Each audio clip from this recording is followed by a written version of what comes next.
주님의 성호를 찬양하게 하셔서 감사합니다. 그 가사 우리가 우리 심령 가운데 우리 입술로 고백드리온 것이오니 주님 기뻐 받아 주시옵시고 우리 삶 가운데 그 진리가 빛나게 하옵소서. 오늘도 주의 말씀 함께 읽었습니다. 부족하고 연약한 우리들의 눈을 여셔서 우리의 심령을 여셔서 예수님께서 우리를 향하신 그 마음, 그 쏟아내신 그 마음을 우리가 받을 수 있도록 인도하시고 주장하여 주시옵소서. 함께 하심을 믿고 감사드리며 예수님의 이름으로 기도합니다. 아멘. 네, 오늘 요한복음 말씀 함께 나누려고 준비했습니다. 내가 너희에게 행한 것을 너희가 아느냐, 이런 제목을 잡아봤어요. 예수님께서 이제 십자가를 지시기 전날 제자들을 모아놓고 만찬을 갖기 전에 제자들의 발을 씻는 장면 우리는 너무 잘 알고 있습니다. 그래서 그것을 기념하려고 아니면 그 느낌을 좀 나누려고 세족식을 하는 경우도 많이 있습니다. 그렇게 되다 보니까 이 발을 씻었다는 그 행위가 이렇게 어떤 퍼포먼스처럼만 여겨지는 경우가 많습니다. 그때 아버지 학교나 이런 데에서 그것이 행해질 때는 굉장히 울음바다가 되고 다들 감명을 받고 은혜를 받았다고 고백들을 하는 걸 들었습니다. 그러다 보니까 어찌 보면 그렇게 이루어서 그 안에서 느끼는 감정이나 행위에 너무 초점을 맞춰서 이 말씀을 보는 경우가 많습니다. 하지만 오늘은 그 관점보다는 예수님께서 마지막에 본을 보이셨다고 하셨는데 과연 어떤 마음으로 어떻게 살 것을 우리에게 강조하시려고 이 말씀을, 이 행동을 그렇게 보여주신 건가, 이런 관점으로 오늘 생각을 해보았으면 좋겠습니다. 최근에 싱클레어 퍼거슨이라는 신학자, 스코틀랜드 신학자, 우리들에게도 많이 읽혀지는 목사님인데 그분이 예수님의 고별 설교란 책을 냈어요. 그 책을 제가 보면서 예수님께서 마지막 가시면서 강조하셨던 것, 그것을 우리가 너무 많이 요즘 세상 가운데 놓치고 있구나라는 생각이 들었습니다. 늘 우리가 예전에는 희생과 섬김이라는 단어를 꽤 많이 들었던 것 같아요. 근데 요즘은 희생이란 말을 잘 안 쓰는 분위기입니다. 우리 스스로도 그런 것 같습니다. 왜 이렇게 힘든 세상인데 게다가 또 희생을 하면서 내가 살아야지, 이런 생각들을 우리는 모두 하고 있는 것 같습니다.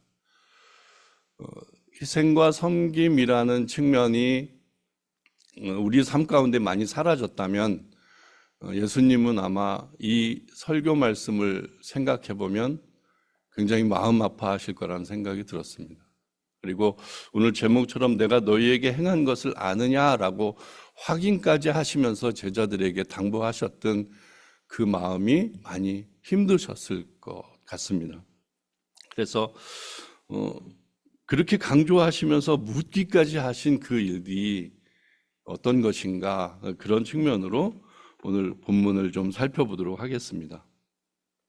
질문을 한 이유는 분명히 우리가 무엇인가 알게 하시려고 했을 겁니다. 깨닫게 하시려고 하신 거죠. 그 측면을 생각하면서 우리가 잘 알고 있는 말씀이지만 1절부터 오늘 본문까지는 좀 세세히 읽으면서 살펴보도록 하겠습니다. 6월절 전에 예수께서 자기가 세상을 떠나 아버지께로 돌아가실 때가 이른 줄 아시고 세상에 있는 자기 사람을 사랑하시되 끝까지 사랑하시니라 라고 본문을 시작하고 있어요. 너무 감동적인 얘기죠. 우리를 한 사람 한 사람 생각하시면서 이제 끝까지, 세상 끝날까지 우리를 사랑하신다고 표현하시는 것이니까. 근데 우리가 이 분위기는 잘 알고 있잖아요. 지금 마지막을 앞두고 이제 십자가를 목도하면서 성육신한 몸으로 굉장한 고민도 고통도 느껴가시면서 이 시간을 보내고 계신데, 그리고 이제 제자들을 불러놓고 거기에서 함께 식사를 하는데 그 마음이 어떠셨을까도 한번 생각해 볼 필요가 있어요. 지금 공생애 동안 이 친구들을 만나서 가르칠 것, 그리고 함께 할 것, 정말 많은 부분 시간을 같이 해서 여기까지 왔는데, 지금 이 시간에 그 중에 한 명이 나를 팔기로 마음 먹고 있고, 그리고 그 이후에 제자들이 베드로가 3번 부인하고 여러 면면을 다 알고 계신 상황에서 지금 이 표현을 하고 계신 거잖아요. 우리로서는 상상하지 못할 그 마음을 품고 끝까지 사랑하신다고 이렇게 표현하시는 것, 여러분들이 좀 내게 이렇게 들리는 그 하나님의 음성으로 여러분들이 들으시면 좋을 것 같습니다. 마귀가 벌써 시몬의 아들 가룟 유다의 마음에 예수를 팔려는 생각을 넣었더니 저녁 먹는 중에 예수는 아버지께서 모든 것을 자기 손에 맡기신 것과 또 자기가 하나님께로부터 오셨다가 하나님께로 돌아가실 것을 아시고 저녁 잡수시던 자리에서 일어나 겉옷을 벗고 수건을 가져다가 허리에 두르시고, 그 시간에 지금 무엇인가 일을 행하시는 거죠. 그 마음을 여러분들이 계속 쫓아가시기 바랍니다. 당신은 하나님이에요. 하나님의 아들로 이 땅에 오셨어요. 그리고 하나님께서 명령하신 것을 이루기까지 나는 다 피력할 것을 마음 먹으시면서 지금 이 일을 하고 계신 거죠. 그때가 된 것도 알고, 그리고 4절의 표현처럼 자리에서 일어나 겉옷을 벗고 수건을 가져다가 허리에 두르시고, 이 모습은 그냥 글로 표현이 되어 있지만 마땅한 종들의 모습인 거예요. 겉옷을 벗었다는 것과 허리에 수건을 찼다는 것은 종들이 그 옆에서 시중 들어야 하는 종들이 그렇게 하고 있는 모습을 행하신 거죠.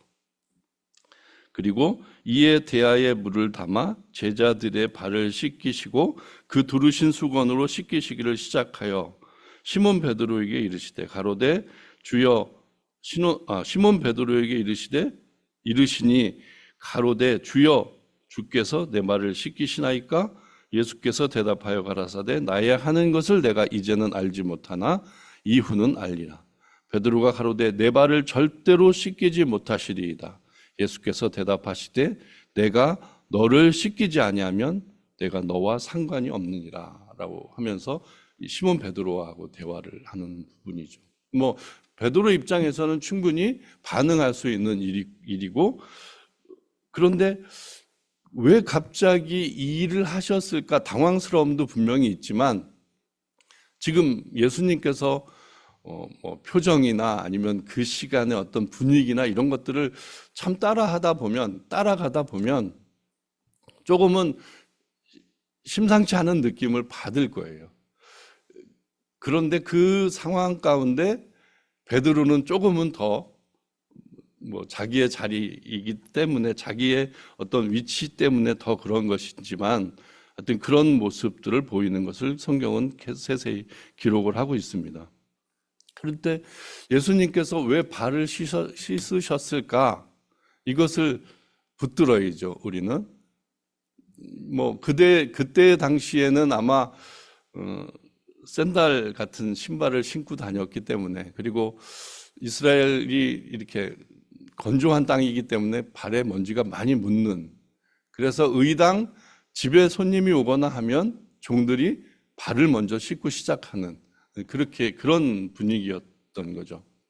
근데 그 제자들의 발을 씻기시는 가운데 이 씻는다는 그 마음을 여러분들이, 그리고 예수님은 친히 허리에 수건을 두르고 제자들의 발을 씻기신다는 그런 의미를 예수님의 사역과 연관해서 계속 생각을 하시면 분명하게 어떤 일을 우리에게 하셨는지를 점점 더 알게 될 것입니다.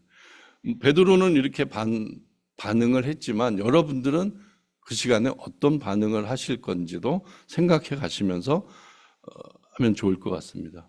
뭐 그렇게 얘기하니까 시몬 베드로가 9절에 가로되 주여 내 발뿐 아니라 손과 머리도 씻겨 주옵소서 이렇게 요청하는 뭐 그 기질이 나오는 것 같다는 생각도 듭니다. 그러니까 예수님께서 이미 목욕한 자는 발밖에 씻을 필요가 없느니라 온몸이 깨끗하니라 너희가 깨끗하나 다는 아니니라 라고 그 가룟 유다를 겨냥해서 또 계속 말씀하시는 것이 나옵니다. 이는 자기를 팔자가 누구인지 아심이라 그러므로 다는 깨끗지 아니하다 하시니라. 이렇게 우리가 읽지 않은 본문을 살펴보았습니다. 그 분위기를 계속 여러분들이 놓치지 말고 따라오면 좋을 것 같습니다.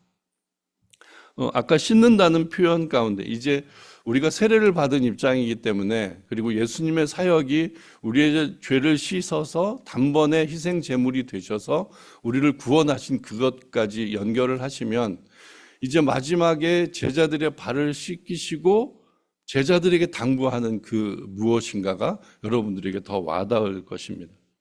그리고 오늘 본문을 더 보죠. 저희 발을 씻기신 후에 옷을 입으시고 다시 앉아 저희에게 이르시되 내가 너희에게 행한 것을 너희가 아느냐라고 이렇게 묻는 장면까지 왔습니다. 아까 제가 싱클레어 퍼거슨이 지은 예수님의 고별 설교란 책에서 이 본문을 바울이 빌립보서를 통해서 어떻게 표현했는지 이렇게 우리가 잘 알고 있는 성경 구절인데 예수님이 갑자기 식사하시다가 일어나서 겉옷을 벗고 허리에 수건을 동이고 물을 떠다가 제자들의 발을 씻기시고 그리고 다시 앉으시는 장면까지 이것을 연결해서 빌립보서 2장 6절부터 9절 말씀을 이렇게 연결해서 풀어놓은 구절이 있습니다. 근데 연결이 되게 기가 막히다는 생각이 들었어요. 하나님의 사역이 이런 것이구나. 그리고 이 세족식 가운데 하나님이 이런 모습으로 계셨구나. 이렇게 이제 느낄 수 있는 부분이라서 제가 빌립보서를 잠깐 읽어드릴게요. 2장 6절부터 9절까지. 그는 근본 하나님의 본체시나 하나님과 동등됨을 취할 것으로 여기지 아니하시고 오히려 자기를 비워 종의 형체를 가져 사람들과 같이 되었고 사람의 모양으로 나타나셨음에 자기를 낮추시고 죽기까지 복종하셨으니 곧 십자가에 죽으심이라. 이러므로 하나님이 그를 지극히 높여 모든 이의 이름 위에 뛰어난 이름을 주사 하늘에 있는 자들과 땅에 있는 자들과 땅 아래에 있는 자들로 모든 무릎을 예수의 이름에 꿇게 하시고 모든 입으로 예수 그리스도를 주라 시인하여 하나님 아버지께 영광을 돌리게 하셨느니라 라고 연결해서 이렇게 풀어놓은 구절을 읽으면서 이거는 꼭 나눴으면 좋겠다.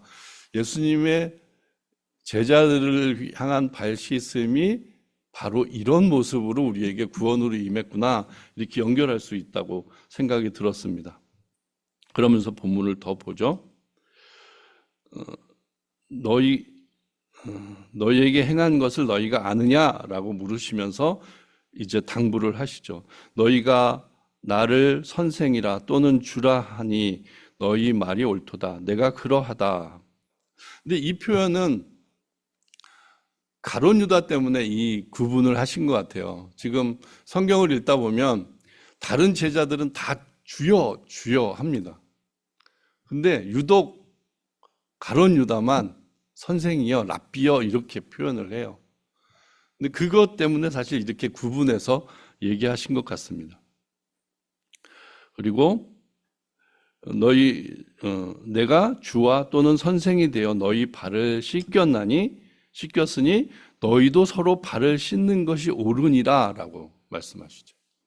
그럼 예수님은 내가 너희에게 행한 것을 너희가 아느냐 이렇게 물어보신 것의 연장선상으로 지금 내가 너희의 발을 씻었는데 너희도 마땅히 씻어야 된다라고 표현을 하시는 거죠.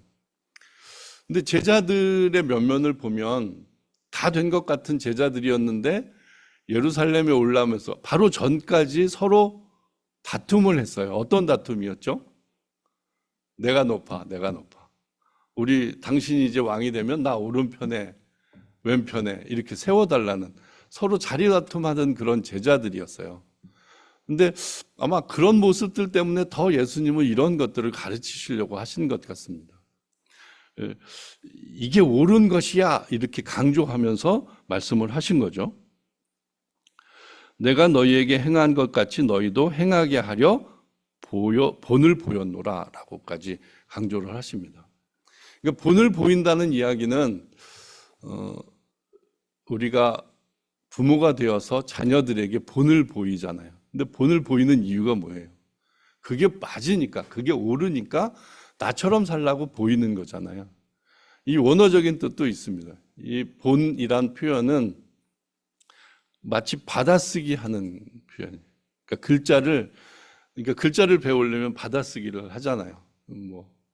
되게 쉽지만 그때는 되게 어려운 받아쓰기를 합니다. 그것처럼 내가 읽어주면 너는 그거를 바로 받아 써라. 이게 본이에요.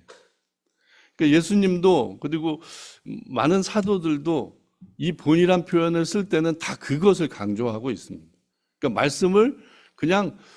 이 말씀을 읽으면서 네가 생각하고 이 말씀은 그때 시대나 맞아. 지금은 아니야. 이런 표현이 아니라 그 말씀은 그대로 내가 본을 받아서 행해야 하는 것. 이렇게 연결이 되는 거죠. 본을 보여주신 겁니다. 그것을 손수 행하신. 근데 그냥 그 행위로서만 좀 은혜롭잖아요. 내가 선생인데 갑자기 제자들의 발을 씻기신다. 그 표현은 굉장히 감동을 주는 대목입니다. 근데 그것보다는 더 강하게 당신의 사역을 이렇게 몸으로 보여주셨다고 여러분들은 생각을 하십시오. 그러니까 제자들 아까 표현했잖아요. 좀 전까지만 해도 자리 다툼하는 그 못된 제자들인데도 불구하고 했다. 그러면 예수님의 사역이 거기에서 드러나는 거죠. 나 한 사람을 보면 뻔하잖아요. 이 제자들보다도 못한 우리들의 모습, 우리들의 신앙의 모습이잖아요. 근데 그런 자에게 발을 씻어 주신다. 죄를 씻어 주시려고 십자가에 손수 매달리셨다. 이렇게 생각하면 정말 이거는 우리가 감당하지 못할 일인 거죠. 근데 그 느낌으로 이 모습을 여러분들이 꼭 보시길 바랍니다. 본을 보였고 너희들도 이렇게 마땅히 해야 된다는 그 강조를 지금 우리들의 신앙생활 속에서 내가 어떻게 살아야 하지? 나 그렇게 제자들의 발을 씻은 그 손으로 내 발을 씻으셨다면 나는 이제 어떻게 살아야 하지? 그 피를 흘려가면서 나를 구원하셨다면 나는 이제 어떻게 살아야 하지? 이 부분을 여러분들이 꼭 붙드셔야 되는 거죠. 더 강조하십니다. 16절에도 내가 진실로 진실로 너희에게 이르노니, 많이 설명 들으셨잖아요. 진실로 진실로 너희에게 이르노니 하면 이것은 아멘 아멘, 이건 더 강조해도 아깝지 않은 진짜 필요한 거야. 이 표현인 거죠. 그러면서 종이 상전보다 크지 못하고 보냄을 받은 자가 보낸 자보다 크지 못하다.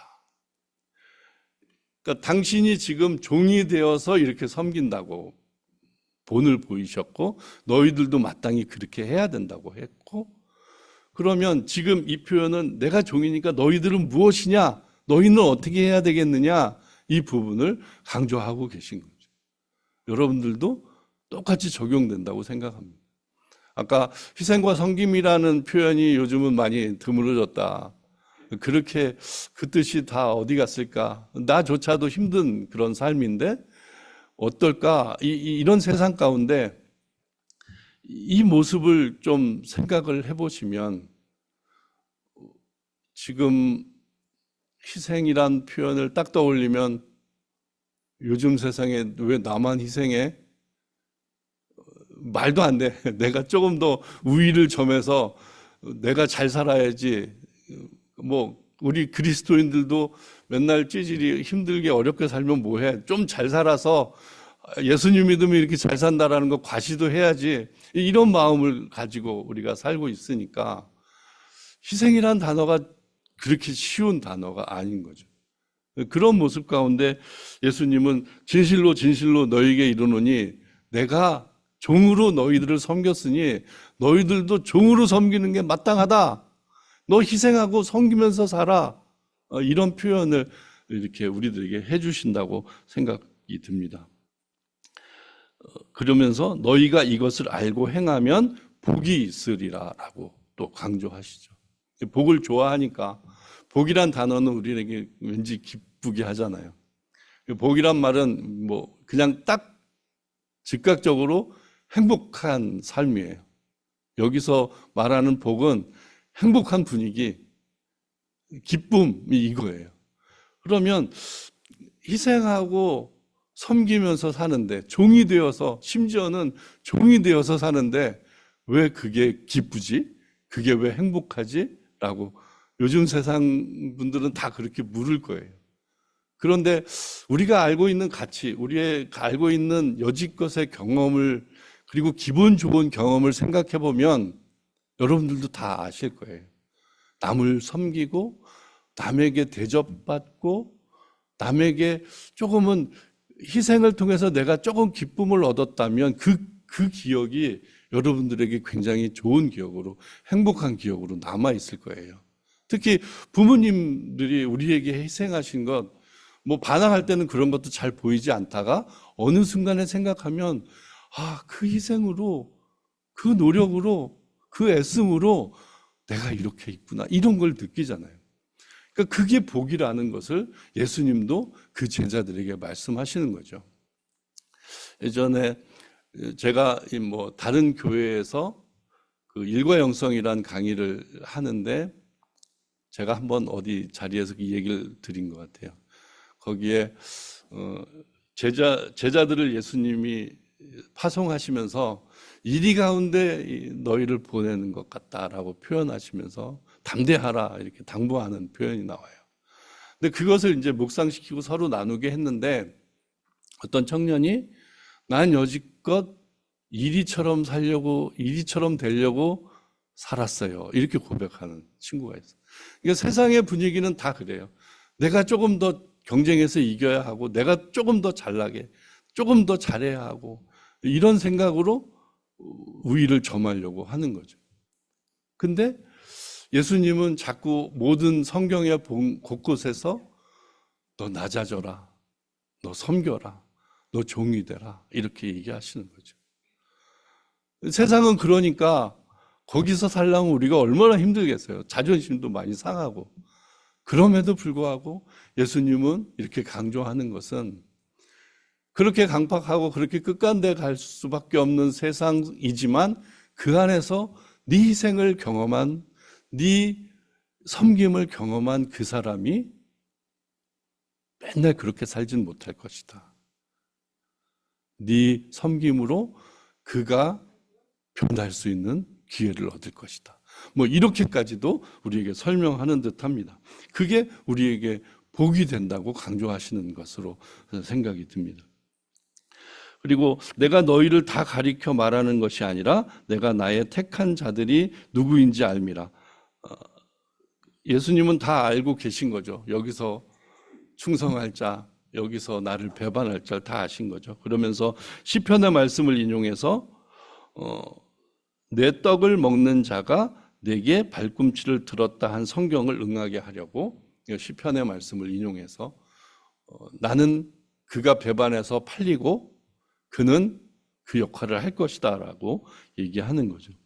그리고 19절에 지금부터 일이 이루기 전에 미리 너희에게 이름을 일이 이룰 때에 내가 그인 줄 너희로 믿게 하려 함이로라. 그리고 20절에 또 한 번 진실로 진실로 너희에게 이르노니 나의 보낸 자를 영접하는 자는 나를 영접하는 것이요 나를 영접하는 자는 나를 보내신 이를 영접하는 것이니라 라고 본문을 마무리 짓습니다.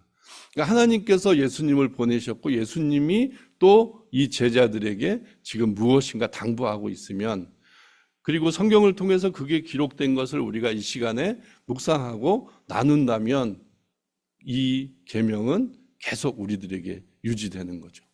지금 우리들에게도 적용되는 겁니다. 그래서 13장에는 31절부터 이것이 등장하죠.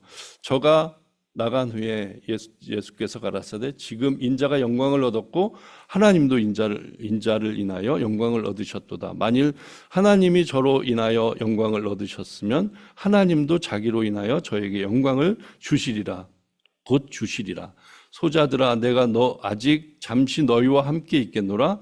너희가 나를 찾을 터이나 그러나 일찍 내가 유대인들에게 너희는 나의 가는 곳을 올 수 없다고 말하는 것과 같이 지금 너희에게도 이르노라. 새 계명을 너희에게 주노니 서로 사랑하라. 내가 너희를 사랑한 것 같이 너희도 서로 사랑하라.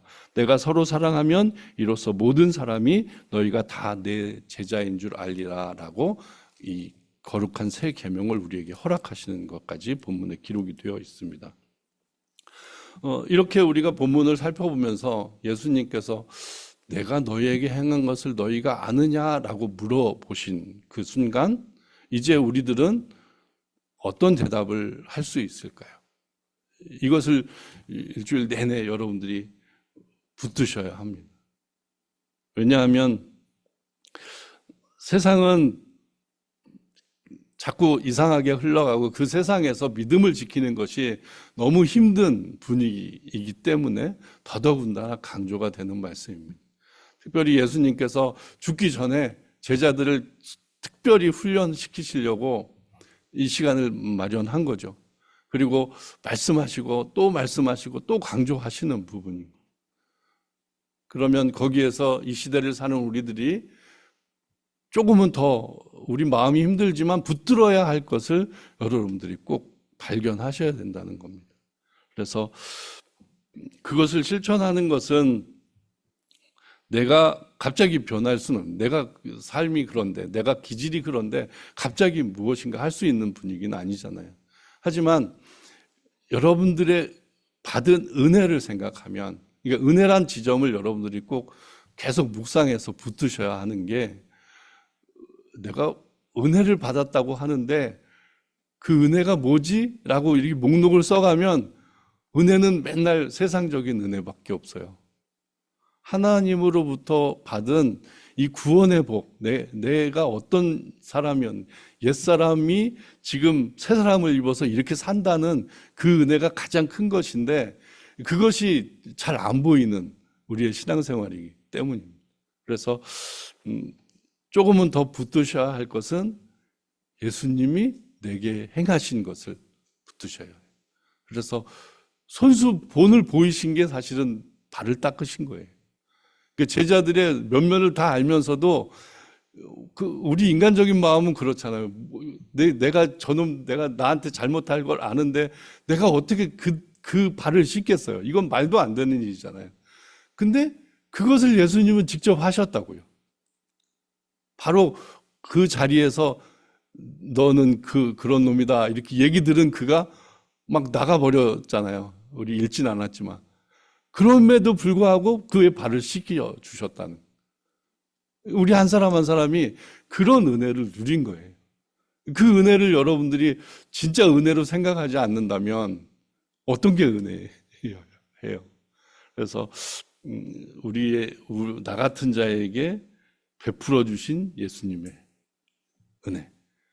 이 땅에 성육신으로 오신 것부터, 십자가에 못 박혀 돌아가신 것부터, 그리고 막 사는 세상 가운데 이런 말씀이 선포되는 것부터, 그거라도 붙들고 있으면 우리가 진리 안에 살고 그 복을 누리는 거니까. 우리가 얼마나 그 은혜를 누리는 자들입니까? 그래서 여러분들이 한 주간 내내 좀 예수님의 이 말씀 계속 물어보시는 것 같아요. 내가 너에게 이 행한 것을 너희가 아느냐?